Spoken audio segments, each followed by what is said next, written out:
Editor's Notes. The Apothecary Diaries Volume 10. The 1000 Diversions of Glyn. Hey everyone!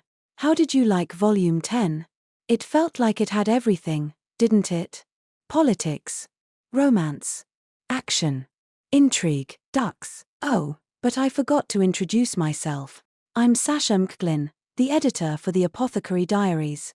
I've had the pleasure of working with the translator, Kevin Steinbock, for over 7 years now.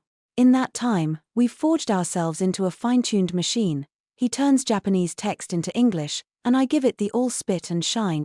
I'm the yin to his yang, the X to his Y, the gaoshiren to his Jinshi. You get the idea. Kevin did a great job last volume discussing the overall editing process, so I'd like to take some time to go a bit further into the details of what I do. Let you in on something you don't see in the final product. So follow along, won't you? And watch your step. There are rabbit holes everywhere. As Kevin said last volume, once he's finished translating a part of a novel, he passes the file to me. He's already made notes that will help with my editing, and has flagged any passages that may need discussion. When editing, there are multiple mini-tasks I'm handling as I go. These include checking for spelling. Are all the words spelled correctly following our house dictionary, the J-Novel Club Style Guide, and the series glossary? Grammar and punctuation. Are the words in the right order? Is there subject-verb agreement? Is the verb tense correct throughout? Voice. Each character tends to speak a certain way and use, or not use, certain vocabulary. For example, when Nyenjin is telling the story about his past, Kevin wrote, "People began to agree that it was as she said, we were the cause of this disaster, for having vitiated the ritual observance." I flagged vitiated and commented that Nyenjin, with his lowly background, was not likely to use this kind of word choice. We changed it to interrupted in the final version. People began to agree that it was as she said, we were the cause of this disaster, for having interrupted the ritual observance. Most of these tasks are fairly superficial. I'm making changes to sentences and paragraphs so the text follows specific rules and the reader isn't taken out of the story by grammatical errors or out-of-character vocabulary choices.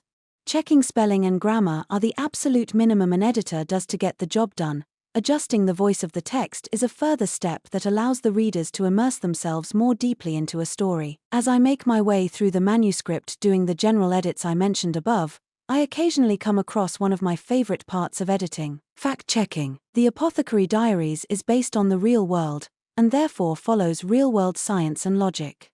When the story presents an idea I'm not confident in, I venture forth and research the topic to ensure that we're using the right words to describe it, and that the information we're providing in the translation is accurate. Natsu Hyuga, the author, excels at adding flavor to the world of the Apothecary Diaries, so my research may be as easy as looking at beauty websites for makeup terminology or as in-depth as learning about treatments for complications during pregnancy. For me, putting the pieces together to understand the right language or approach is a bit like solving a mystery of my own. For a few minutes, I get to be in Maomao's shoes. While what I discover may not make it directly onto the final page, learning more about what the author has written allows us to more easily describe it for English language readers. I've fallen into a rabbit hole and I can't get out. Occasionally, though, when doing my research, I dig deep. Perhaps too deep. And sometimes, what I look into is nothing but a quick aside in the text that will ultimately have no impact on the story at large. These are the trips down rabbit holes. Looking up the meaning of a strange term may lead to learning a bit of weird trivia, which leads to another, which reminds me of that slightly related thing I was thinking about a few weeks ago. For example, one time I looked up pictures of Tang Dynasty kitchens and cooking utensils and ended up selecting color palettes for my walls before I forced myself back to the manuscript. In honor of all those rabbit holes, I'd like to share some fun facts and search terms I've lost myself in while working on the Apothecary Diaries. Perhaps you'll recognize where in the series I must have lost myself. Others can only be explained by my twisted sense of curiosity. Regardless, they make for great stories, and who knows?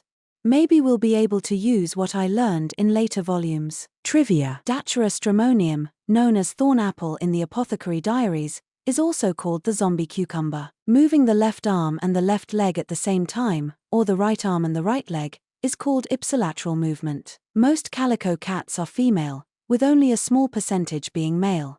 Calicos are viewed as lucky in multiple cultures, both Eastern and Western. Autopsy and necropsy are terms used to describe cutting open a body to find the cause of death.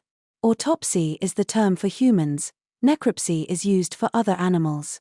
Dissection is the act of opening a body, human or otherwise, to study its anatomy. Lice die at temperatures over 130 degrees Fahrenheit. Search engine rabbit holes have included paper pulp and papermaking, alternatives to catnip, cultures where women have face tattoos, natural dye fixatives for plant fibers versus protein-based fibers, types of parasitic fungus, The Last of Us concept art, symptoms of shock, how pH affects hydrangeas, human hair underwear, crochet underwear patterns, vocabulary for different kinds of feces, types of poisonous seaweed, glow-in-the-dark mushrooms, history of high heels, when did barbers first start also being surgeons, lazy ironing techniques, Chinese apothecary cabinets for sale near me, affordable Chinese apothecary cabinets for sale near me, DIY Chinese apothecary cabinet instructions, dollhouse Chinese apothecary cabinets for sale near me, letter sealing techniques, anatomy of wheat, anatomy of sweet potatoes, decaying process of severed limbs, how to prepare a grasshopper to eat, grasshopper recipes, photographs of grasshopper dissections, bleeding in corpses in various stages of death, signs of arsenic poisoning, the history of lace, the proper way to drink tea with milk, fun science experiments for kids, closets, things babies shouldn't eat, Tang Dynasty metalwork, egg-laying behaviors of the duck, foods that increase a woman's chest size, foods that prevent erections. I could keep going,